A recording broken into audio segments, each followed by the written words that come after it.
अस्सलाम वालेकुम and welcome to yet another episode of your favourite morning show. और यहाँ पे आयशा यूसुफ और मुजम्मिल अली खान आप तक लेके आ रहे हैं ऑपरेशन बुनियानो मरसूस और हम लोगों के मार्का हक की, जिसमें हमने दुश्मन को धकेल के पीछे किया और ये बताया कि हम पीस के लिए खड़े जरूर हैं लेकिन हम डरते नहीं हैं। कम प्रॉब्लम्स, हेल और high water, we will stand our ground. और अपनी टेरिटोरियल इंटेग्रिटी को और सॉवरेंटी को हम लोगों ने प्रोटेक्ट किया। पहली सालगिरह ऑपरेशन बुनियानो मरसूस और मार्का हक की मनाई जा रही है।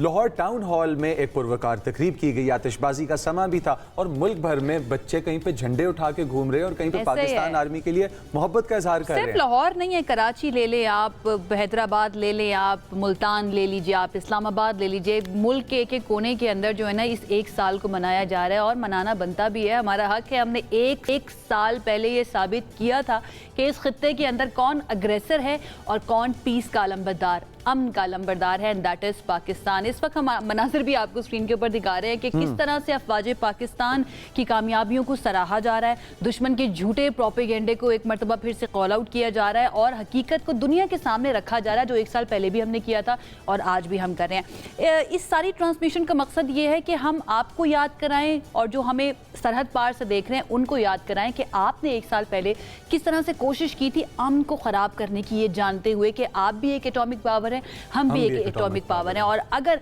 आप कोशिश करेंगे हमारे मुल्क में इन्वेड करने की या हमारे मुल्क में आकर हमारी मर्जी के बगैर कहीं पर अटैक करने की, जो कि एक स्कूल हो सकता है, एक मस्जिद हो सकती है, तो हम उसका भरपूर जवाब देंगे। और रात के अंधेरे में नहीं देंगे, दिन को देंगे, जैसे आपकी आदत है ना रात के अंधेरे में वार करने की। हम आपको बताकर, वक्त बताकर आप पर अटैक करते हैं और अपना बदला जो है ना वो मुकम्मल करते हैं। तो कोशिश करेंगे आज मुख्तलिफ इसके पहलुओं पर, मुख्तलिफ जहतों पर बात करें कि कैसे आवाम खड़ी थी, कैसे हमारी पाक फ़ज़ाइया की तरफ से बड़ा ज़बरदस्त किरदार अदा किया गया, कैसे हमारे जितने भी DGISPRs हैं या फिर AVM मोहम्मद औरंगज़ेब साहब हो गए या जो रिप्रेजेंटेटिव थे पाक नेवी के, उन्होंने कैसे आके आपका प्रोपेगेंडा जो है ना वो दुनिया के सामने रखा, फैक्ट्स के साथ, आर्टिकुलेशन के साथ, एलोकेंस के साथ। DGISPR साहब ने कुछ फैक्ट्स ला के रखे मीडिया के सामने कि किस वक्त FIR रजिस्टर की गई, किस वक्त तक पाकिस्तान के जो सवालात हैं उसके जवाबात अभी तक हमें, आज साल हो गया हमें नहीं मिले अभी तक। तो जाके देखते हैं कि DGISPR साहब क्या फैक्ट्स हैं जो स्टेट कर रहे हैं। Incident as per the FIR was from 1350 and it is 1420 hours. So how it was humanly possible that within 10 minutes the police was there,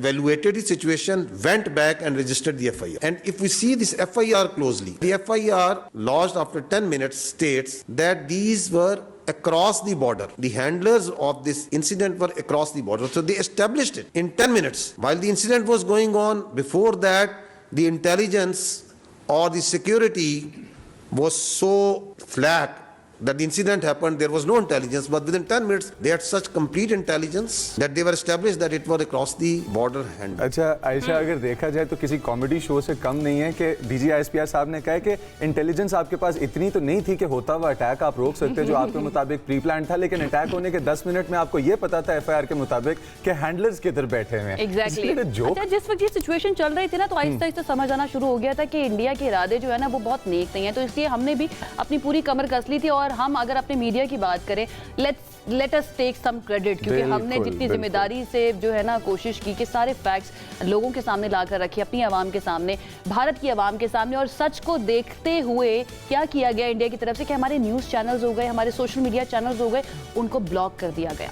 अच्छा, हम जनाब सिचुएशन रूम से शुरू हुए तो उसके बाद हम गए वॉर रूम के अंदर और वहाँ पर हमने बर वक्त खबरों की तरसील का सिलसिला जारी रखा ताकि अवाम बाखबर रहे, अवाम को पता चलता रहे कि क्या करना है क्या नहीं करना और किस तरह से पूरी कौम एक जगह पर इकट्ठी मौजूद है। और फिर अगर हम बात करें जनाब अपनी पाक अफवाज के एक लेग की, और वो लेग है पाक फ़ज़ाइया, जिस तरह से उन्होंने आसमान के ऊपर जाकर अपना तहलका मचाया है, अपनी धाक बिठाई है, उसके जो आवाज़ें हैं ना वो एकोज अभी भी हमें सुनाई दे रही है भारत की तरफ, सुनाई देते हैं। और एक ट्रेनी पायलट का एक वॉइस नोट था और वो वॉइस नोट ये था कि हमारे जहाज यहाँ से जा रहे हैं और अपने पूरे पेलोड्स खाली करके वापस आ रहे हैं। You can imagine they were enjoying. You can imagine the amount of violence that it takes for the good people to defend themselves. AVM साहब ने क्या कहा, और AVM साहब ने एक और इम्पोर्टेंट चीज जो दी वो ये थी कि रेडार के ऊपर डिजिटल सिग्नल्स होते हैं हर चीज के, इवन जो एमिनिशन फ्लाई कर रही होती है एयर स्पेस के अक्रॉस। पूरे प्रूफ के साथ AVM साहब ने लाके बताया कि कितने जहाज गिरे हैं, जहाजों के मॉडल्स क्या थे और कौन से थे।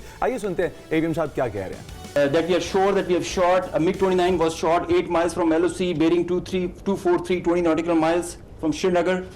A Su-30 was shot 192, 19 miles, 25 miles from LOC. We have the exact details because you cannot, in the modern battlefield, you cannot conjure up things out of imagination. So you can have all these details. We have exact range bearings because and when you employ your weapon, you know exactly when the missile is getting active, when it is getting, and the blip is disappearing, which is verified as you get down for the debrief. So none of the claims have any fact. ज़रेबांग के शाही नमो कारम बज़मी चीस्त सहरा अस्त के दरिया अस्त तहे बालों पर माज। शाहीनों ने आवाज लगाई कि जमीन हो, दरिया हो या सहरा हो, सब कुछ मेरे बालों पर के नीचे है, मेरे परों के नीचे है। और हमारे शाहीनों ने सिर्फ अपनी सरजमीन पर नहीं, सिर्फ अपनी फिजाओं में नहीं, बल्कि दुश्मन की फिजाओं में जाकर भी ये बता दिया। इसी के साथ वक्त हुआ जाता है एक शॉर्ट ब्रेक का, दूसरी तरफ मुलाकात होती है, साथ रहिएगा। पाकिस्तान हमेशा जिंदाबाद। 1 ईयर ऑफ ग्लोरी। 6 मई से 10 मई तक के दिन सिर्फ तारीख नहीं थी, हम सब जानते हैं, वैसे तो तारीख रकम हो चुकी है, लेकिन ये तारीख नहीं थी, ये वो लम्हे थे जब दुश्मन को जवाब मिला और दुनिया ने सच भी देखा। एक तरफ भारत का झूठा प्रोपेगेंडा जारी था, उधर 5th जनरेशन वॉरफेयर जारी थी, तो दूसरी तरफ पाकिस्तानी मीडिया यानी कि हम लोग न सिर्फ सच दिखा रहे थे बल्कि हर झूठ को बेनकाब भी कर रहे थे, उनके मिथ्स को बस्ट करते जा रहे थे। स्पेशली अगर हम LOC की बात करें तो वहाँ पर पाक फौज की तरफ से जो कार्रवाई की गई और जिस तरह से दुश्मन को घुटने टेकने पर मजबूर किया गया, ये हमने सिर्फ सुना नहीं बल्कि हमने अपने नुमाइंदगान को, हमने अपने एंकर्स को वहाँ पर भेजा, वो वहाँ पर गए और जाकर उन्होंने वहाँ के मनाजिर पूरी दुनिया के सामने रखे। और हम न्यूज़ के एंकर पर्सन है, सीनियर एंकर पर्सन है आदिल निजामी। लास्ट ईयर भी वो इसी पर गए थे, लाइन ऑफ कंट्रोल पर, और वहाँ पर जाकर उन्होंने लोगों से बात की थी और इस मरतबा भी गए। लास्ट ईयर के कुछ शॉट्स हमारे पास मौजूद हैं, कुछ मनाजिर हमारे पास मौजूद है जो उन्होंने बात की थी लोगों के साथ। स्पेशली उस मस्जिद पे वो गए थे जहाँ पर इंडिया की तरफ से अटैक किया गया था, मस्जिद बिलाल उसका नाम है। उसके मनाजिर देखिए, फिर वापस आके उनसे भी बात करते हैं। ये जामे मस्जिद बिलाल है जो मुजफ्फराबाद शहर में वाक़या है। इसकी लोकेलिटी अगर देखें तो इसके अतराफ़ में सिविलियन आबादी है, स्कूल है, लोग यहाँ पे रहते हैं। यहाँ पर 6 और 7 मई की रात को रात 12:30 बजे के बाद इंडिया की जानिब से जो अटैक किया गया था जिस मस्जिद पर, ये वो मस्जिद है। देखें किस तरह से जो इंफ्रास्ट्रक्चर है उसको यहाँ पर तबाह किया गया। जिस तरह हमने मार के हक़ को नाम दिया, ये बिल्कुल पीछे ये वो आयत इस मस्जिद के ऊपर यहाँ पर जो है लिखी हुई है और आर्मी चीफ बल्कि फील्ड मार्शल सैयद आसिम मुनीर ने इस मार के हक़ को ये नाम दिया था। 6 और 7 मई के दरमियानी शब को इंडिया ने जारहियत करते हुए यहाँ मस्जिद के ऊपर अटैक किया और यहाँ पे कई बम मारे, मिसाइल मारे, जिसकी वजह से ये हमारी आलीशान मस्जिद थी तो जो आपके सामने अभी टूट फूट का शिकार है। पहले दिन से जिस दिन रात को यहाँ पर इंडिया की तरफ से मिसाइल लगे, हम उस दिन से इस मस्जिद के साथ नमाज़ पढ़ें इसी मस्जिद में। और ये मस्जिद हमने ख़ुद तामीर की थी आज से 2007 में, और ये ज़मीनें जो है इस मस्जिद के लिए हमने ख़ुद वक्फ़ की थी और हमारा एक जज्बाती लगाव है इस मस्जिद के साथ। इंडिया ने जब अटैक किया तो हम लोगों को उस टाइम तो स्टार्ट में, क्योंकि हमारे लिए नई चीज़ थी तो हम लोग स्टार्ट में डर गए थे, लेकिन अचानक से हमारे आर्मी वाले आ गए और जैसे ही आर्मी वाले आए हम लोगों ने बहुत ज़्यादा नारे लगाना शुरू कर दिए। फिर हम लोग नहीं डरे क्योंकि उसके बाद हमें पता चल गया था कि हमारे आर्मी वाले हमें कुछ। आयशा, वैसे आप देखें कि क्या दिल और क्या जिगर पाया है कि जब से हमला किया है इंडिया ने, हम इसी मस्जिद में नमाज पढ़े और वर्दी को देखकर कैसे हौसले बुलंद हुए और नारे भी लगाने शुरू कर दिए। जैसे कि आप सबको बताया स्टार्ट में, हमारे साथ हमारे senior anchor person Adil Nizami मौजूद हैं इस वक्त, तो उनसे बात करते हैं कि किस तरह से आपने वहाँ पे पाया लोगों का जोश और जज्बा। और सबसे पहले ये जो बुनियान मरसूस नाम दिया गया उस आयत की वजह से, सूरत सफ की उस आयत की वजह से जो मस्जिद पे लिखी हुई थी, आज 1 साल पूरा होने को है और हमारे पास अभी भी वो शवाहिद नहीं आए जिनका इल्ज़ाम लगाते हुए हम पे हमला किया था। कितना ज़्यादा क्रेडिबिलिटी का इशू इंडिया को, इंडियन मीडिया को, इंडियन क़यादत को फेस करना पड़ रहा है अपनी इस हरकत की वजह से? Thank you so much Ayesha and Muzammil. आपने जो देखा बुनियान मरसूस, ये अब देख लें कि अल्लाह ताला की तरफ से है कि इंडिया की जानिब से अटैक किया जाता है, जिस मस्जिद को निशाना बनाया जाता है उसके मेंबर के बिल्कुल ऊपर ये आयत तहरीर की हुई है। और उस time field marshal Asim Munir साहब जो हैं वो यही डिसाइड करते हैं, हाफ़िज़ कुरान भी हैं, उनको पता था कि इसके अल्फाज की, इनकी जो आयात हैं इनकी अहमियत कितनी है।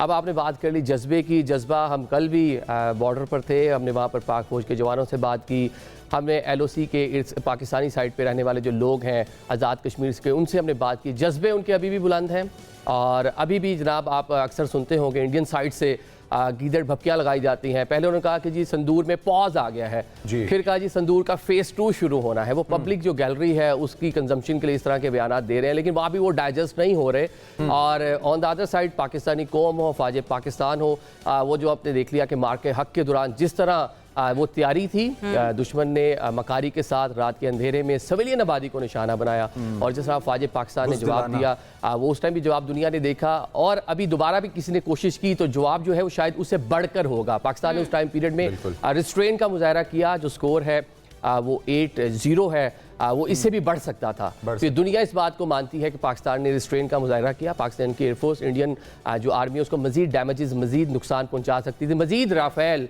चमचमाते राफेल नीचे आ मुजाहरा हमने 2019 में भी किया था और उस वक्त भी हमने बताया था और इनका जो हमने पायलट पकड़ा था उसको वापस भी कर दिया था, लेकिन उसके बावजूद वो बाज नहीं आए और इसी वजह से उनके सिंदूर को हमने राख बना के उनके हाथ में वापस कर दिया कि भाई ये रखें, आपके ऑपरेशन की हालत ये कर दी है। उस मस्जिद की क्या सिचुएशन थी जब आप वहाँ पर पहुँचे? क्योंकि उसको कहा गया था कि यहाँ पर दहशतगर्द मौजूद थे, यहाँ पर वो लश्कर तैयबा और जैश ए मोहम्मद जो उन्होंने अपने दिमागों के अंदर बनाए हुए हैं कि यहाँ पे उनके ठिकाने थे, तो उसका थोड़ा सा हमारे सामने नक्शा खींचिए।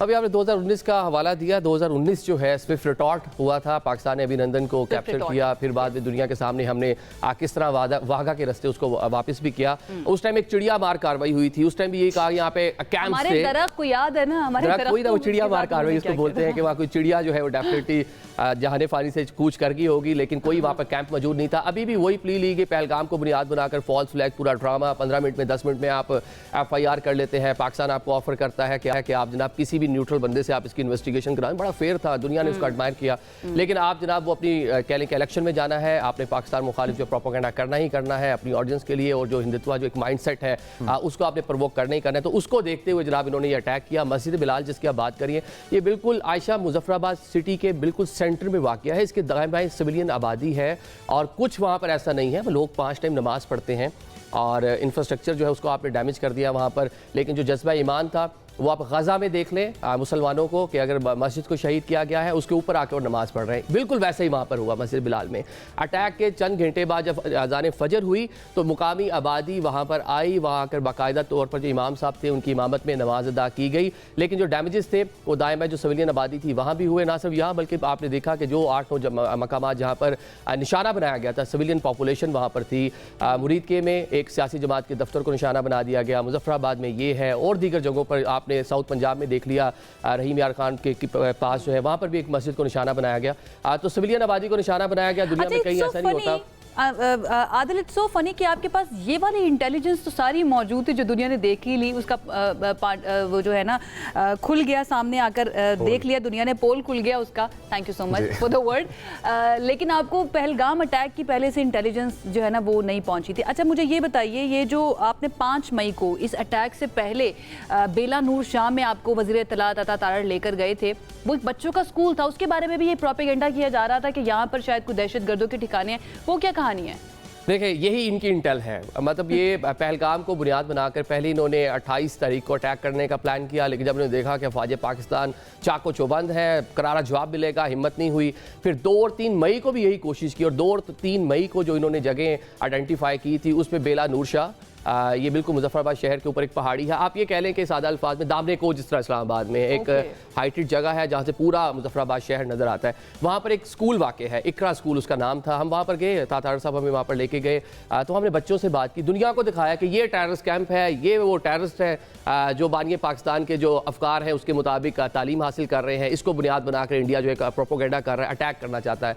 लेकिन वहाँ पर अटैक नहीं हो पाया। फिर एक पीर चनासी एक दरगाह है, मुजफ्फराबाद से ऊपर चले जाएं थोड़ा सा, तो वहाँ पर जो है उसको भी निशाना बनाने का इनका प्लान था, लेकिन वो 2 और 3 वाला जो इनका मंसूबा था वो तो कामयाब नहीं हुआ। फिर 6 और 7 मई को जो उन्होंने मंसूबा बनाया था उसके ऊपर इन्होंने अमल किया, लेकिन जो पाकिस्तान ने उसका जवाब दिया ना वो दुनिया ने देख लिया। इधर एक चीज़ ऐड करते हैं, 5 तारीख को हम दोनों साथ मीडिया को ज़रा कंपैरिजन कर लेते हैं। 5 तारीख को हम अता साहब के साथ वहाँ थे, वहाँ से हमने वापस आए इस्लामाबाद, एक अपने काम के लिए मुझे अमेरिका जाना था। हम अमेरिका जाके लैंड हुए जैसे ही न्यूयॉर्क में, तो उस जहाज़ के अंदर बहुत सारे जो है इंडियन पैसेंजर्स भी थे। उनके मुंह से मैंने सुना जी वो जंग शुरू हो गई है। थोड़ा सा आगे जहाँ से हमने बैगेज अपना लेना था, तो वहाँ खातून के अल्फाज आज भी मुझे याद हैं, वो कहती हैं कि ये पाकिस्तानी कह रहे हैं कि उन्होंने हमारे जहाज़ गिरा दिए हैं। तो वो जो टाइम था ना, मुझे बड़ा मजा आया देखकर। हम भी सारे डिफरेंट जो चैनल्स हैं उनको अपने मोबाइल पर कह नहीं लगाया। रहे, हमने अच्छा, गिरा दिए हैं, जहाज गिरा कर दिए दिया है हमने। जहाज अगर उनका मीडिया चला सकते हैं और जहाज अगर उनके मीडिया पे आ सकते हैं आदिल साहब, तो मतलब जहाज गिर भी तो सकते हैं ना। थोड़ा सा ज़रा किस्मत पे पहले कमेंट कीजिएगा, क्योंकि हम सेलिब्रेटरी टोन में ज़रा इस मौके को सेलिब्रेट करें। पहली बात तो ये कि अभिनंदन की वो वीडियो अभी भी तमाम पाकिस्तानियों के पास भी है और याद भी है और दुनिया में मौजूद भी है, कि जब उनको घुटनों में सर दे के उनका और उनके मुंह पे थप्पड़ मारे जा रहे थे, जब लोकल अवाम ने पकड़ा था और पाकिस्तानी फ़ौज ने आके उनको वहाँ से रेस्क्यू किया था थप्पड़ों में से। तो उसके बाद चाय पिलाई गई, उनकी पट्टी मरहम किया गया और फिर बॉर्डर पे ले जाके उनको छोड़ दिया गया into the wilderness, into his natural habitat.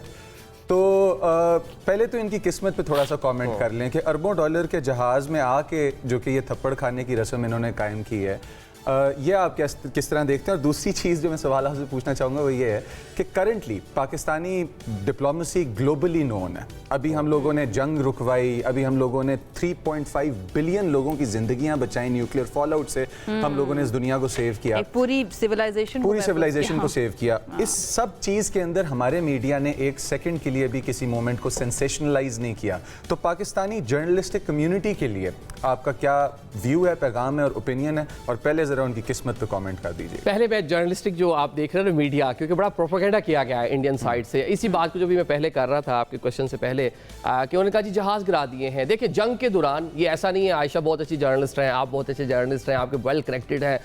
Pakistan की काबीना का इजलास हुआ, किसी मिनिस्टर से फ़ोन करके इनसाइडर ले ली, लेकिन जंग के दौरान इनसाइडर नहीं आ सकती। तो वहाँ पर आपने किस पे रिलाय करना होता है? अपनी अफवाज पर रिलाय करना होता है, वो जो क्लेम कर रही हैं। तो हमारी अफवाज पाकिस्तान ने जो क्लेम किया, हमने आपको दुनिया को बताया, आयशा बता रही थी, आप बता रहे थे टीवी चैनल पर बैठ के कि हमने आपके इंडियन राफेल गिरा दिए हैं, 8-0 जो है स्कोर हो चुका है। और फिर बाद में डोनाल्ड ट्रंप समेत पूरी दुनिया ने माना, बल्कि ट्रंप तो 3 जहाज बढ़ाकर बताते हैं, वो 11 वो फिगर कोट करते हैं। तो ये एक काबिल फ़ख्र जो है लम्हा था पूरी हमारी पाकिस्तानी मीडिया के लिए, पूरी कौम के लिए। अब जो आप बात कर रहे हैं स्विफ्ट रिटॉर्ट, आप जो याद करें अभिनंदन, अब ये कह लें कि मेरी किस्मत बहुत अच्छी है, मुझे उस नौजवान से भी मिलने का मौका मिला जिसने पंचेस लगाए उसके मुंह के ऊपर जो है अभिनंदन को जिसने मारा था। हम विंबर आज़ाद कश्मीर भी गए थे 28 फरवरी को, हमने पूरा जो है वहाँ से एक प्रोग्राम भी किया था।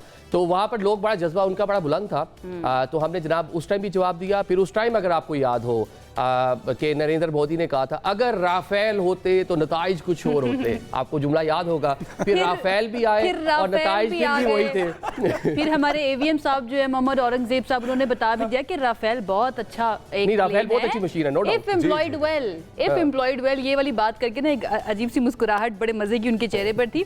अच्छा ये बताइए ना, अभी आप वापस आए हैं LOC से एक मरतबा, फिर 1 साल मुकम्मल होने के बाद, और आप गए थे धर्मशाला और बटल सेक्टर के अंदर जहाँ पर वाइट फ्लैग्स लहराए गए थे। अब 1 साल के बाद वहाँ पर क्या सिचुएशन है? और ये बताइएगा वहाँ जो लोग हैं वो इस सारे वाक़े को कैसे याद करते हैं? 1 साल बाद ये सिचुएशन है कि जो फोर्सेस वहाँ पे डिप्लॉयड थी, अभी भी अमूमन ज़्यादातर लोग वही उन्हीं पोस्टों पर मौजूद थे। जब हमने उनसे बात की कि बताया जी अभी जोश और जज्बा कैसा है, उन्होंने कहा जी उससे भी बुलंद है, जिस तरह पहले था उससे भी बुलंद है। हमने जिस तरह से हमारी इन्फेंट्री ने, आर्टिलरी ने जिस तरह से जवाब दिया, उनका तोपखाना हमने खामोश करवा दिया, जिसका अभी आपने भी तस्करा किया, धर्मसाल 1, धर्मसाल 2। ये जनाब बटल सेक्टर के ऑपोजिट जो इंडियन ऑक्यूपाइड कश्मीर जो वहाँ पे काबिज फौज है, ये उसकी जो चौकियाँ थी, बिल्कुल हमने उनको निस्तो नाबूद कर दिया फौरी तौर पर। मतलब वाइट परचम कम पड़ गया आयशा वहाँ पर। मतलब कि इंडियन जो फोर्सेस थी, सफ़ेद झंडे नहीं मिल रहे थे उनको कि कहाँ लहरा रहे हैं। पूरी LOC पर यही सूरत हाल थी। पांडू सेक्टर है, बाकी जो पूरा ये इलाके थे वहाँ पर हमने वाइट परचम देख लिए। तो फ़ौज पाकिस्तान जो बॉर्डर पर मौजूद है, ये उनका मैसेज है पाकिस्तानी कौम के लिए कि जनाब हम सीना सफ़र यहाँ पर खड़े हुए हैं, कोई भी मैली आँख पाकिस्तान की जानिब नहीं देख सकती। जो गीदड़ बपिया जिनका मैं शुरू में तस्करा कर लिया, ये सिर्फ अल्फाज हैं, लेकिन अगर आपने प्रैक्टिकली दोबारा कुछ करने की कोशिश की तो माजी से ज़्यादा आपको कहने के सबक सिखाया जाएगा। बिल्कुल ऐसे। और ये हम फुटेजेस कुछ दिखा भी रहे हैं, एंड आई एम श्योर ये आपकी तरफ से ही फुटेजेस जो है ना कैप्चर की गई थी कि कैसे सफ़ेद परचम लहराए गए थे कि भाई हमने हार मान ली है, हम दोस्ती करना चाहते हैं। वाइट फ्लैग का मतलब यही होता है। लेकिन Adil, thank you so much. अच्छा ये जो सारी सिचुएशन है ना, इसके अंदर जो हमारी की एक कम्युनिटी है जिसको मैं कहती हूँ सूडो लिबरल्स, उनकी तरफ से हमेशा ये कहा जाता था कि भाई भारत बहुत बड़ा मुल्क है, उसके साथ पाकिस्तान का मुकाबला बनता नहीं है। वो ये भूल जाते हैं कि हम वो कौम है जो एक तरफ 313 थे तो सामने 1000 थे, उसके बावजूद हम जंग बदर में जीत गए थे। तो आपके इरादे, आपका ईमान जो है ना वो बहुत ज़्यादा मैटर करता है और वही आपको जितवाता है। Adil, thank you so much हमें ज्वाइन करने के लिए, और आई नो आपकी एक और जर्नी भी शुरू होने वाली है इंशाल्लाह बहुत जल्द। अल्लाह ताला उसके अंदर बरकत भी डाले और हमें याद भी रखिएगा अपनी इस जर्नी के अंदर। इंशाल्लाह हज पर जा रहे हैं आदिल, और हम कोशिश करते रहेंगे कि आगे आने वाले तीनों दिन 10 तारीख तक आपको याद करवाते रहे कि एक साल पहले हमने किस तरह से जबरदस्त मोमेंट्स हैं वो आप तक लेके आते रहे। इसी के साथ बढ़ना है एक छोटी सी ब्रेक की तरफ, दूसरी तरफ मुलाकात होती है, साथ रहिएगा।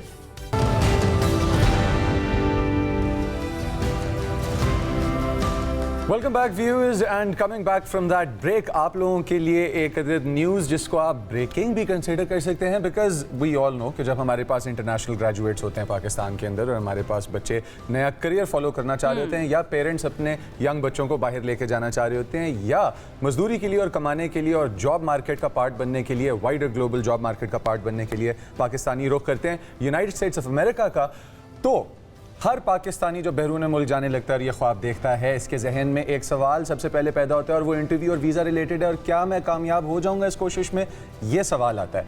अब इस सवाल के जवाब में कई ऐसी चीज़ें हैं कि जो एक अदद अच्छा इमिग्रेशन का ऑफिस आपको गाइड करता है, जिसकी सरपरस्ती कर रहे होते हैं एक अदद ऐसे माइंड के जो माइंड पूरे प्रोसेसेस के इनसाइड आउट जानते हैं। अमेरिकन एप्लीकेशन के अंदर हमारे पास इस वक्त DS 160 एक अदद फॉर्म है फॉर दोज कि जिन्होंने अप्लाई किया है वो जानते होंगे। उसके अंदर उसके अंदर दो ऐसे सवाल हैं जो ऐड कर लिए गए हैं। अब DS 160 के अंदर जो 2 सवाल ऐड किए गए हैं वो ये जानना चाहते हैं कि क्या आप पाकिस्तान वापस आ रहे हैं, बिकॉज अगर आप मजदूर हैं, अगर आप एग्रीकल्चर वर्कर हैं, अगर आप टेक वर्कर हैं, अगर आप फैमिली को विजिट कर रहे हैं तो आपका वहाँ पे ओवर स्टे करना नहीं बनता।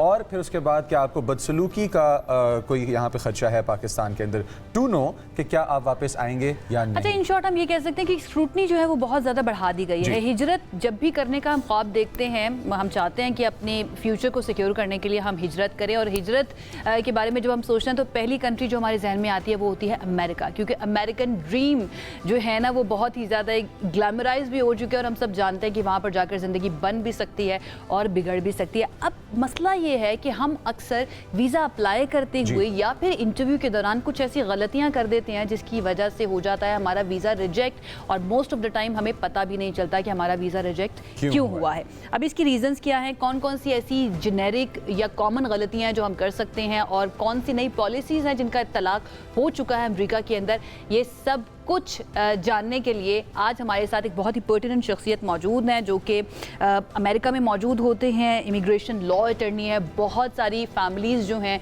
उनकी हेल्प कर चुके हैं, उनको गाइड कर चुके हैं, उनकी रहनुमाई कर चुके हैं कि किस तरह से आप जो है ना इमिग्रेशन भी हासिल कर सकते हैं, नॉन इमिग्रेंट वीज़ा हासिल कर सकते हैं। कामरान मखदूम साहब आज हमारे साथ ह्यूस्टन से मौजूद हैं, उनकी तरफ चलते हैं और उनसे इस बारे में बात करते हैं। कामरान साहब, थैंक यू सो मच हमें ज्वाइन करने के लिए, glad to have you on the show. सबसे पहले तो अब जो सिचुएशन चल रही है ना, ये ट्रम्प के सेकंड टेन्योर की अगर मैं बात कर लूँ तो हमें थोड़ा ज़्यादा ना सख्तियाँ भी नज़र आती हैं, स्क्रूटनी बढ़ती हुई भी नज़र आती है। इसकी क्या रीज़न है? स्पेशली सिर्फ पाकिस्तान की मैं बात नहीं कर रही, जो वहाँ पर मौजूद इमिग्रेंट्स भी हैं उनके लिए भी काफ़ी ऐसी खबरें आ रही होती हैं या ऐसी वीडियोज़ आ रही होती हैं जिससे काफ़ी डिस्टर्बिंग सी सिचुएशन बन जाती है। एग्जैक्टली आइस की तरफ से जो किया जा रहा होता है, सिचुएशन क्या है? सबसे पहले तो मैं चाहूँगी कि आप प्लीज़ सामने रखिए। Well, thank you for the prelude. I appreciate that. क्योंकि जो आपने तहमीद बांधी कि it's the American dream. People want to come over here, but you have to abide by the laws. Now, the laws can be strict or lax at different times. This is the era.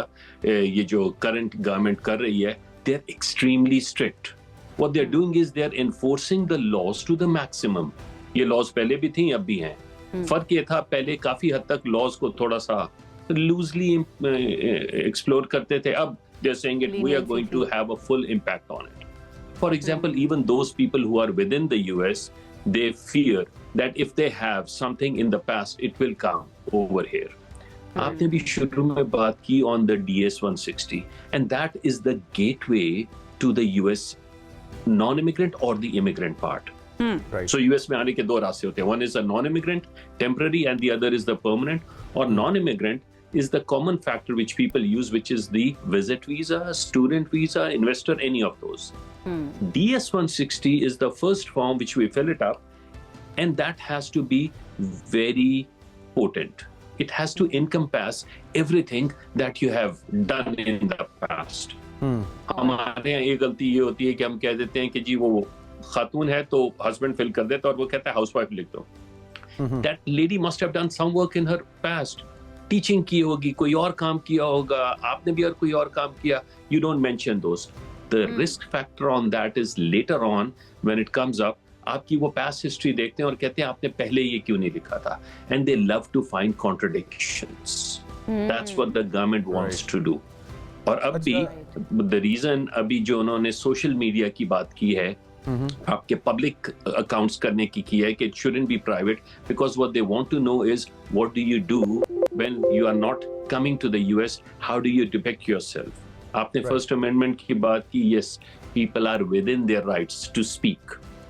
But here, as we saw even last year, F1 students जो थे, students को वापस भेजा गया, उनके visas को revoke कर दिया.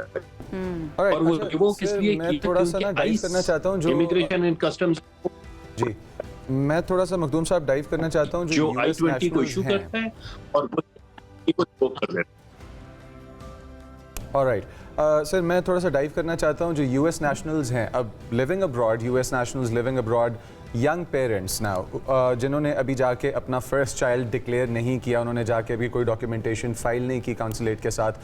What are the current laws for the transfer of the citizenship? The current laws is still the same that were earlier. CRBO से कहते हैं child report of birth abroad, कि अगर आपका बच्चा बाहर पैदा हुआ है तो वो बच्चा यूएस सिटीजन कहलाएगा. उस पे चेंजेस की बातें हो रही हैं, अमेंडमेंट्स हो रही हैं, but nothing has been there in effect. The same as even last year उन्होंने जो कहा था कि अगर आप यहाँ विजिट वीजा पे आए और आपने बच्चा पैदा किया तो वो बच्चा यूएस सिटीजन कंसिडर नहीं होगा. That's still up in the air. US Supreme Court, next court is Supreme Court of the United States. उन्होंने इसकी hearing की, जिसमें that was the one hearing Trump was himself in there. अभी तक उसका फैसला नहीं हुआ. तो इसका मतलब क्या है, आज भी अगर एक बच्चा US सॉइल पे पैदा होता है, वो US सिटीजन है, या US पेरेंट्स का बच्चा बाहर कहीं पैदा होता है, तो that is still a US citizen. ठीक है. अच्छा कमरान साहब, ये जो दो नए सवालात जिनका जिक्र मुजम्मिल कर रहे थे इंट्रो के अंदर, जो नए ऐड किए गए हैं वीज़ा के लिए या फिर इंटरव्यू के लिए, उनके बारे में मैं चाहूँगी कि ये मज़ीद आपको लगता है कि ये स्क्रूटनी इसी तरह से चलती रहेगी, या फिर नेक्स्ट जब भी प्रेसिडेंट चेंज होते हैं, सेकंड टेन्योर अपने कंप्लीट करते हैं ट्रंप, उसके बाद आप थोड़ी सी लीनियंसी देखेंगे? क्योंकि जब ट्रंप बात करते हैं तो वो कहते हैं कि मेक अमेरिका ग्रेट अगेन, हम चाहते हैं कि जितने भी इलीगल इमिग्रेंट्स हैं वो वापस चले जाने चाहिए, लेकिन उसके साथ साथ वो नए आने वालों के लिए स्क्रूटनी भी बहुत ज़्यादा बढ़ा देते हैं. You're absolutely right. America is made of immigrants. Yes. If you take immigrants out, the indigenous people, वो बेचारे तो कोनों खुदरों में बैठे हैं, नेवाडा में इधर-उधर अपने जगहों पे. तो it is the immigrants, 1, 2 or several generations back who have done that. Coming to Muzammil's question, जो आपने पूछा था, so and I don't know if you'll be surprised to hear on this, कि अगर कोई शख्स यहाँ यूएस में इलीगल बॉर्डर भी क्रॉस करता है तो वो पकड़ा जाता है और वो कहता है कि जी I need to seek asylum, मुझे मेरे मुल्क में मेरी जान को खतरा है. And then what the government does is, वो एक बाकायदा प्रोसेस है, उसे कहते हैं ठीक है हम आपको जज के सामने लेके जाएंगे, वर्क ऑथराइजेशन मिलेगा, सोशल सिक्योरिटी, एक बेताशा वक्त लग जाता है. So what they are trying to do is, as they say, nip the evil in the bud. So even at the time of the interview, what they are saying is कि जब हम आपसे विजिट वीजा का भी interview कर रहे हैं, उस वक्त हम आपसे पूछेंगे कि क्या आपको अपने मुल्क में कोई खतरा है या नहीं है. And the reason is because उस वक्त अगर आपने कहा कि हाँ मेरे ऊपर कोई खतरा नहीं है, मुझे किसी भी फ्रैक्शन से, किसी भी इदारे से कोई खतरा नहीं है, later on when you are in the US on any visa and you claim asylum, we'll hold that against you. Same thing which I mentioned earlier, they look at your previous record. So what they're trying to do is cut off the ties of any asylum claims, which is otherwise universal. Circumstances, जिस वक्त आप सवाल का जवाब दे रहे हैं या फिर आपने फॉर्म फिल किया और उस वक्त आपको कोई खतरा नहीं है, बट वहाँ पर जाने के बाद आप अपनी फैमिली से मिलने गए हैं या विजिट करने के लिए गए हैं, और वहाँ पर जाने के बाद आपको पता चलता है कि पीछे से कोई ख़तरा अब आपके लिए बन चुका है, और वो कुछ भी हो सकता है, हम जानते हैं अनएक्सपेक्टेड या अनसर्टन सिचुएशंस के अंदर. तो ऐसी एक्सेप्शंस मौजूद हैं या वो भी फिर अदालत ही लेके जाएंगे और कोर्ट ही डिसाइड करेगी? You are absolutely right. तो बिल्कुल इसी के लिए एक टर्मिनोलॉजी है असाइलम में जिसे कहते हैं चेंज सर्कमस्टांसेस, और वो अभी भी हैं, वो पहले नहीं अभी भी हैं कि आपने जिस वक्त पाकिस्तान में थे या कुछ थे, आप कहते हैं उस वक्त मेरी जान को खतरा नहीं था, लेकिन अब हालात ऐसे हैं कि because of political reasons, religious reasons or any social reasons, अब सिचुएशन ऐसी है कि मेरी जान को खतरा है। So, you know what, it's always the game of cat and mouse. Government कुछ regulations लेकर आती है, we as professionals, we come up with some rationale, then they come up with something else.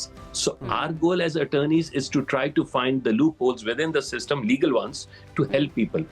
Government gets a wind of it and they try to become more strict, and that's how things become more and more strict. On this DNS 160, just one quick note. जी आज से कोई 25-30 साल पहले ये कागज 2 page का कागज होता था जो आप हाथ से भरते थे, अब ये इलेक्ट्रॉनिक है, so that it's all digitized.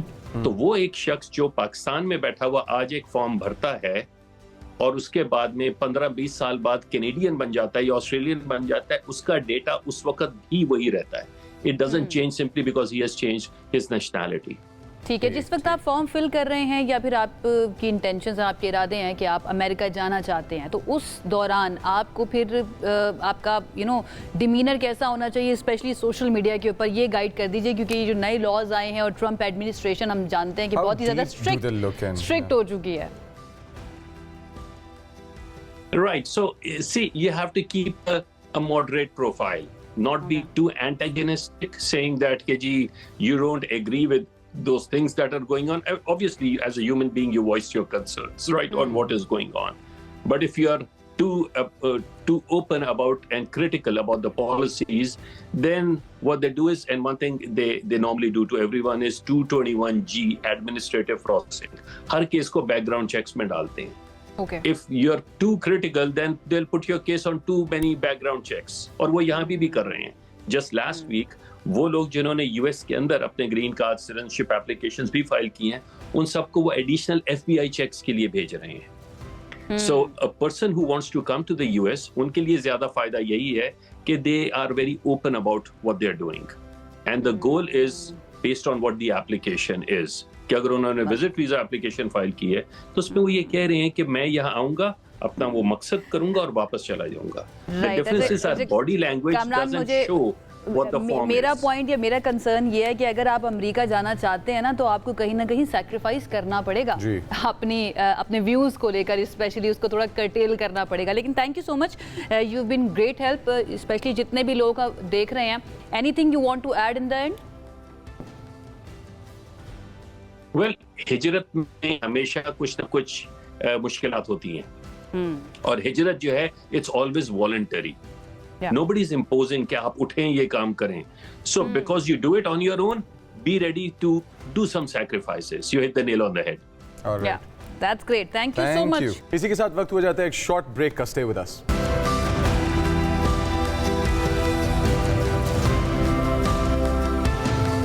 Welcome back once again. इस कॉन्फ्लिक्ट की बात करते हैं जिसको रिजॉल्व करने के ऊपर सबकी नज़रें भी लगी हुई हैं और हम सब उम्मीद लगाकर बैठे हुए हैं कि शायद पाकिस्तान की तरफ से कोई ऐसा किरदार अदा किया जाए, चाइना की तरफ से कोई ऐसा किरदार अदा किया है कि फाइनली किसी जगह पर जाकर बैठ जाएं मामलात और मुज़ाकरात कामयाब हो जाए. मैं बात कर रही हूँ ईरान और अमेरिका के दरमियान जो जंग, जो कॉन्फ्लिक्ट जारी है. ऑल्दो सीज़ फायर है, लेकिन उसके बावजूद जो मुज़ाकरात हैं बैकडोर तो चल रहे हैं, लेकिन अपेरेंटली सामने जो हमें पिक्चर नज़र आती है उसमें लगता है ऐसा कि शायद बातचीत नहीं हो रही. लेकिन ट्रंप की तरफ से कहा जा चुका है और ईरान के जो ऑफिशियल्स हैं उनकी तरफ से कहा जा चुका है कि भाई हमारे बैकडोर मुज़ाकरात हो रहे हैं. और अब कुछ ऐसे इशारे भी मिल रहे हैं कि शायद ये मामलात जो हैं किसी तरफ लग जाएंगे. अमेरिकी सदर ट्रंप ने कहा है कि ईरान मुआहिदा करने के लिए बेताब है और मुज़ाकरात के दौरान अच्छी पेशरफ्त अभी तक हो चुकी है. उधर अमेरिकी और ईरानी ज़राए इब्लाग ये बता रहे हैं कि जंग के खात्मे से मुतालिक एक मुख्तसर और इब्तदाई मुआहिदे पर पेशरफ्त हुई है. और CNN बता रहा है कि ईरान अमरीकी तजवीज़ का जायज़ा ले रहा है और पॉसिबल है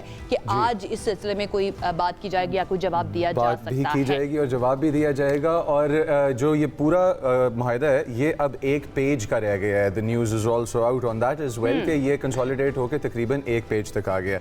नाउ मेरी one of my favourite voices on Pakistani media right now and also being broadcast international internationally, ambassador Imran Ali हमें ज्वाइन कर रहे हैं आज। सबसे पहले तो sir good morning and thank you for taking your time out for हम न्यूज़।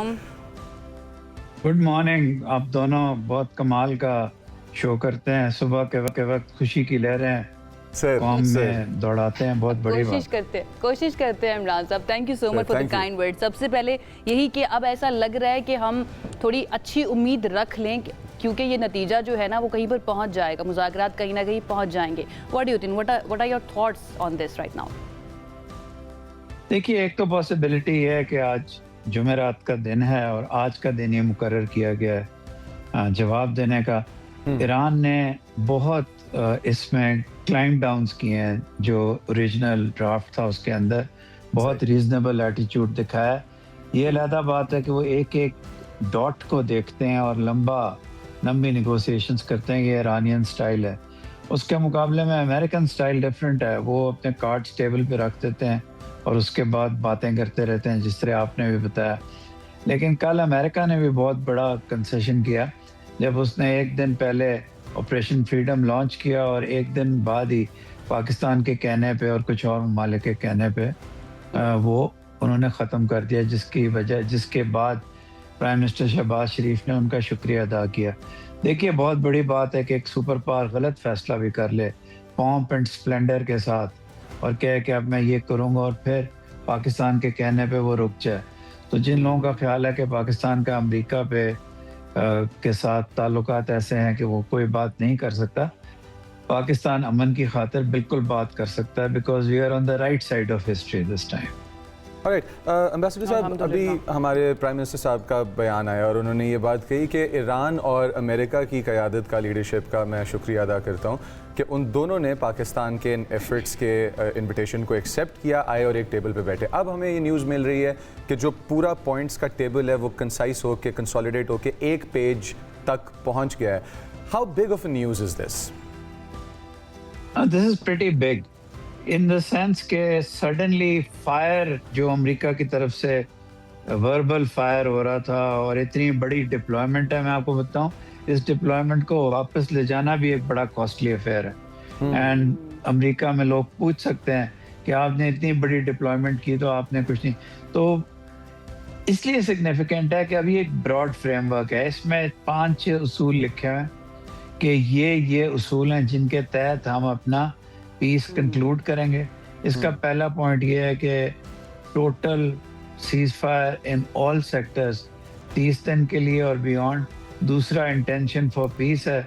तीसरा, न्यूक्लियर के जो मेन प्रिंसिपल्स हैं वो हैं। चौथा, अपना हुर्मस को एक तरफ से खोला जाएगा, दूसरी तरफ से ब्लॉकेट बंद होगा, ब्लॉकेट खुल जाएगा। तीसरा ये है कि इसी टाइम फ्रेम में 1 महीने में, 2 महीने में कितने फंड्स ईरान के रिलीज किए जाएंगे और कितनी सैंक्शंस हटाई जाएंगी, ग्रेजुअली प्रोग्रेसिव होगा। लास्ट पॉइंट इसका ये है कि इस एग्रीमेंट के बाद और इस अमन के बाद जीसीसी कंट्रीज के साथ ईरान अब एग्रीमेंट्स और पीस चाहता है, परमानेंट पीस चाहता है। सारे डॉक्यूमेंट के अंदर ईरान का फोकस परमानेंट पीस, मुकम्मल long term sorry to interrupt you, what about Israel? क्योंकि ये तीसरा फरीक इस कॉन्फ्लिक्ट के अंदर इजराइल भी था। इस बात की यकीन दहानी ईरान को कैसे होगी कि दोबारा से इजराइल की तरफ से अग्रेशन नहीं किया जाएगा या अमेरिका को फोर्स नहीं किया जाएगा अटैक करने के लिए? क्या इजराइल के ऑब्जेक्टिव्स जो हैं, स्पेशली वो जो ग्रेटर इजराइल की बात करते हैं, आपको नहीं लगता कि दोबारा से इस सिलसिले में कुछ किया जा सकता है और ईरान इस पॉइंट को भी शामिल करना चाहेगा मुआहदे के अंदर? मैं आपको एक चीज बताता हूँ, ईरान जरूर इसको शामिल करेगा, लेकिन इजराइल कुछ भी नहीं कर सकता अमेरिका के पैट ऑन द बैक के बगैर। ये जो थ्योरी है ना, या ये इस कॉन्फ्लिक्ट के अंदर आई है कि Israel is the great spoiler, America is the good person, Israel is the great, ये सही नहीं है। ये गुड कॉप बैड कॉप है। इफ अगर अमेरिका कहे कि तुमने लेबनान में आज एक गोली नहीं चलनी, तो वो गोली नहीं चलेगी। व्हाट अबाउट कि इजराइल की तरफ से ब्लैकमेल किया जाए कुछ बड़ी शख्सियात को अमेरिका के अंदर जो अहम ओहदों के ऊपर बैठी हुई हैं, देन व्हाट? एप्स्टाइन फाइल्स के अंदर कोई ऐसी चीज नहीं है जो प्रेसिडेंट ट्रंप की जिंदगी का वैसा हिस्सा ना हो। एप्स्टीन फाइल से ज्यादा जो बात है वो एपेक की फंडिंग है। एपेक की फंडिंग का बहुत बड़ा इशू है। उन्होंने अभी भी और अगले प्रेसिडेंट्स को भी उन्होंने फंड करना है, तो ये एक एस्पेक्ट है। लेकिन इस वक्त जो न्यूज़ भी है अमेरिका में वो इस कॉन्फ्लिक्ट, क्योंकि इजराइल इतना बदनाम हो गया है पूरी दुनिया में कि अब रियली जो उनकी दुनिया के अंदर लोग हैं वो ये सोचने में मजबूर हो गए कि वाज इट वर्थ इट।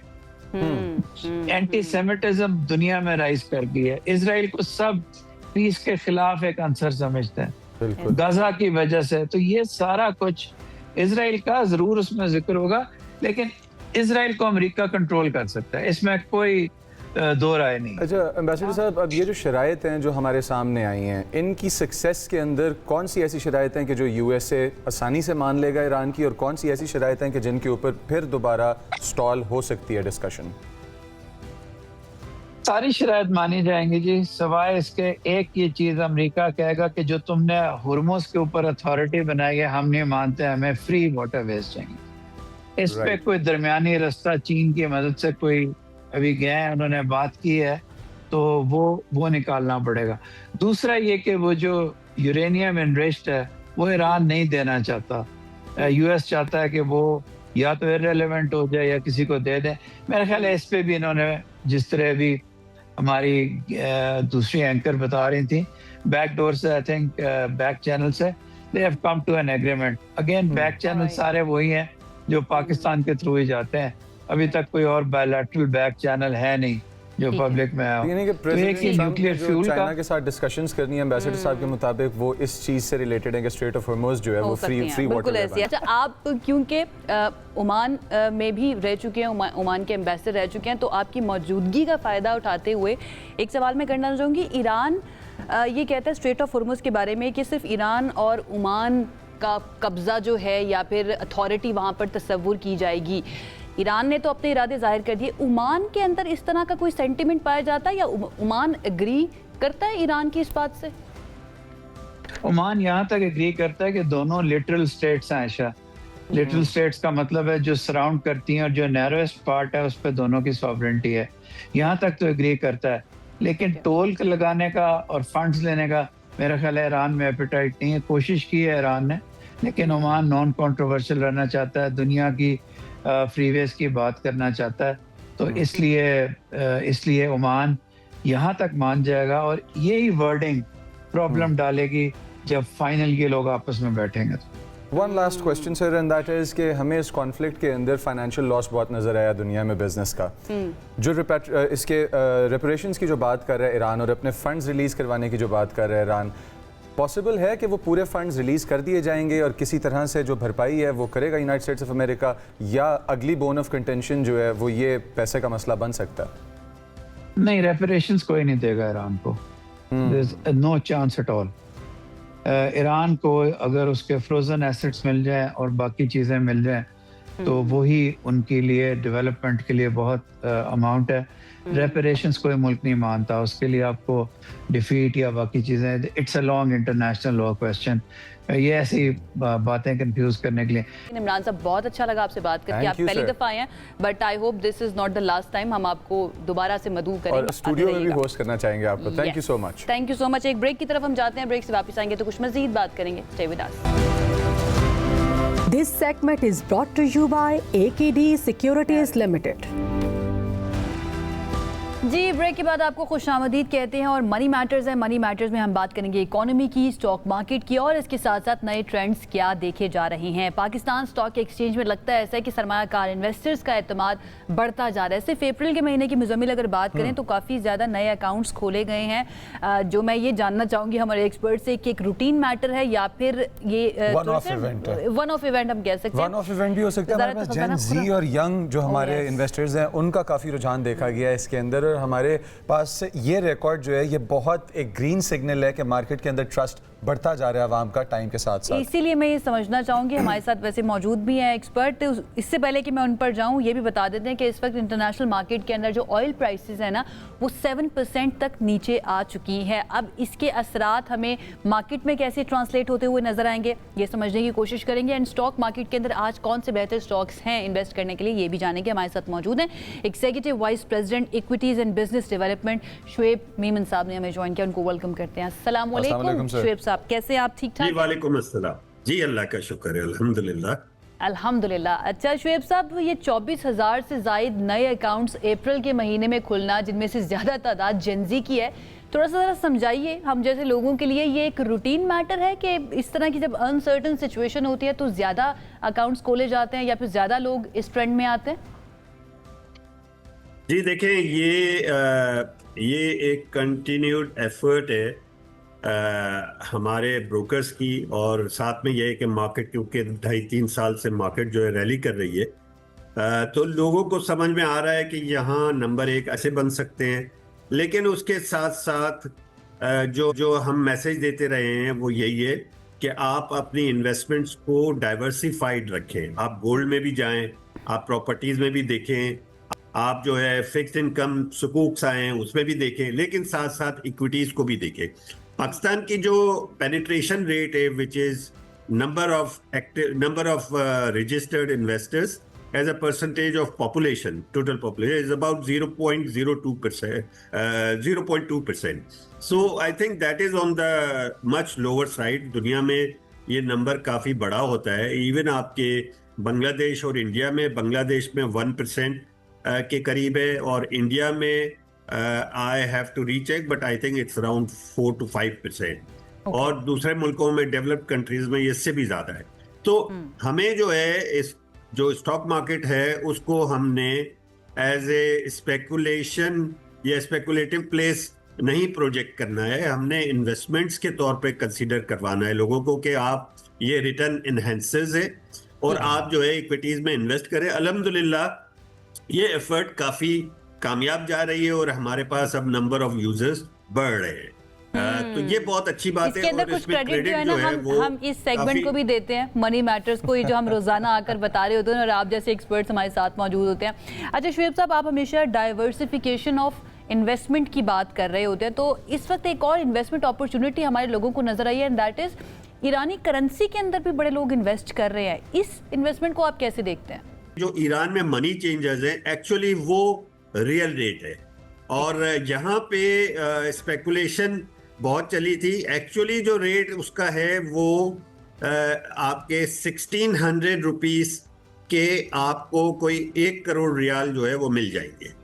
अब बीच में लोगों को रेट्स नहीं पता थे, वहाँ जंग हो रही थी, इंटरनेट बंद था, हर चीज़ बंद थी, तो यहाँ पे लोगों ने 10,000 रुपए का 1 करोड़ जो है वो रियाल के सौदे किए हैं, विच इज़ रॉन्ग एक्चुअली, और वो सबको जो है वो उस पर नुकसान हुआ होगा। सो पहले आप जहाँ पे वो सर्राफ का रेट है वहाँ पे मनी चेंजर का, उसको ज़रूर देखें, वो 1600 के करीब है। तो उस हिसाब से अगर यहाँ पे लेना है 1600 पे मिले आपको तो लेना चाहिए।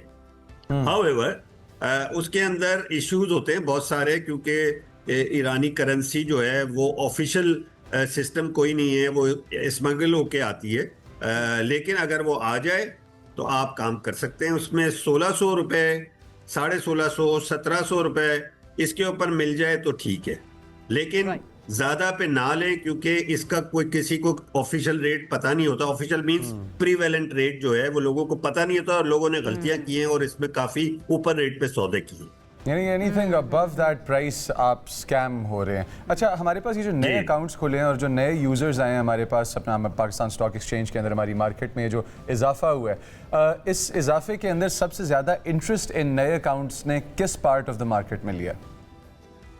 जी, पार्ट ऑफ द मार्केट जो मुझे लगता है, क्योंकि ये रिटेलर्स हैं सारे, तो मुझे लगता है कि यंग जनरेशन जो है वो इस तरफ आई है। ख्वातीन भी काफ़ी उनका इंटरेस्ट आया है ट्रेड करने में, और स्टूडेंट्स जो है जो कि यूनिवर्सिटीज़ के हैं, कॉलेजेस के हैं, उनका भी इंटरेस्ट आया। तो अच्छी बात यह है कि लोगों को स्टॉक मार्केट अब समझ में आ रही है, और हमें उम्मीद करनी चाहिए कि हम at least in the next 3 years हमारा पेनिट्रेशन रेट जो है 1% के करीब होना चाहिए। इंशाल्लाह, 1% होगा तो I अच्छे think- रिटेल इन्वेस्टर्स जो है मार्केट में पार्टिसिपेट करेंगे, और हमें as brokers and as exchange हमें फैसिलिटी देनी, फैसिलिटेट करना है कि सिस्टम इतने अच्छे हों कि वो बहुत आसानी से पैसा लाएं और परचेज करें, और जब चाहे बेचें तो उनको with in a day T+1 basis पे उनको पैसे भी वापस मिल जाए। बिल्कुल। अगर ये हमारे सिस्टम पास जो कि अगर अभी है कैंपेन्स इस तरह की होंगी, जो एजुकेशनल कैंपेन्स होंगी शोएब मेमन साहब, तो हमारा जो यूथ है वो खुल के इन्वेस्ट करेगा। प्रॉब्लम हमारे पास ये है कि हम लोग ये सेगमेंट कर रहे हैं, लेकिन हमारे पास इन्वेस्टमेंट लेके आने के लिए और उन बच्चों को एजुकेट करने के लिए प्लेटफॉर्म्स बड़े मुख्तसर थोड़े से हैं, कम प्लेटफॉर्म्स हमारे पास। ये भी बताते चलें कि जो व्यूअर्स हमारे देख रहे हैं, जो बच्चे देख रहे हैं, जो आना चाहते हैं और मार्केट का पार्ट बनना चाहते हैं, what's the best way, what's the most convenient way for them to start? देखें, सबसे पहले तो दे हैव, आजकल तो किसी कागजी सिग्नेचर की ज़रूरत नहीं है। इलेक्ट्रॉनिकली 2-4 चीज़ें चाहिए होती हैं, आईडी कार्ड की कॉपी चाहिए होती है, प्रूफ ऑफ इनकम थोड़ा बहुत चाहिए होता है, और 1-2 चीज़ें और चाहिए। बाकी आप सिर्फ व्हाट्सएप पे आप लिख के भेज दें तो आपका अकाउंट खुल जाएगा।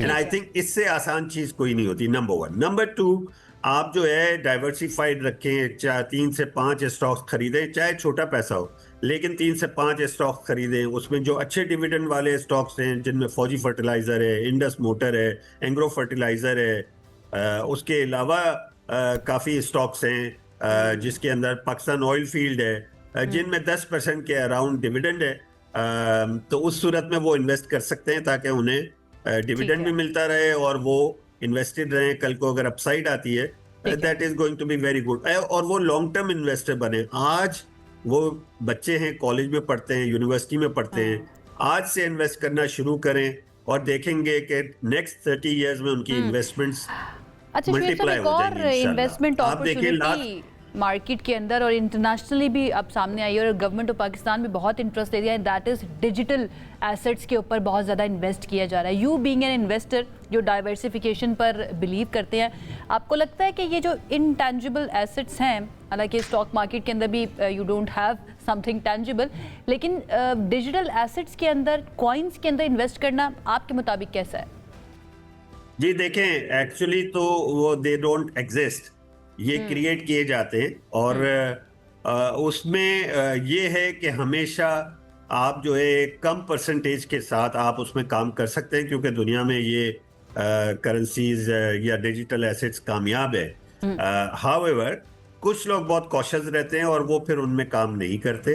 वो कहते हैं कि हमें और चीज़ों पे अच्छा रिटर्न मिल सकता है तो उसी में काम करें। मेरा ये ख्याल है कि जिद्दत के साथ आपको भी रहना चाहिए, लेकिन अपनी रिस्क मैनेजमेंट प्रॉपर करें। आप अपना 5 to 10% से ज़्यादा का एसेट जो है वो इनमें ना लगाएं और इसमें भी ट्रेड करें, ताकि ये है कि आपको एक ओवरऑल रिटर्न जो है वो अच्छा मिल जाए। Right. Thank you so much Shoaib साहब हमें ज्वाइन करने के लिए और हमारे सारे सवालों के जवाब देने के लिए। हम पूरी कोशिश करते हैं कि रोज़ाना कुछ ना कुछ नया आपके सामने ला कर रखें, ताकि आप समझ सकें कि अगर आपके पास कुछ सेविंग्स मौजूद हैं तो उनको आप कहाँ पर इन्वेस्ट कर सकते हैं, अल्टीमेटली अपने एसेट्स बना सकते हैं। हमें शो इस टाइम पर क्लोज करना चाहिए। Yes, बिकॉज बस आज के लिए इतना ही, आज के लिए काफ़ी है, बिकॉज मैंने जाके चाय भी पीनी है और आयशा के साथ मैंने डिबेट भी करनी है, क्योंकि कल इसने कहा था कि तरबूज और आम में से आम मज़े का नहीं होता, तरबूज इसका मतलब है कि मेरे घर जाने का वक्त हो गया है। दुश्मनी पूरी करनी है। हमें इजाज़त दीजिए, इंशाल्लाह आपसे मुलाकात करेंगे। अल्लाह हाफ़िज़।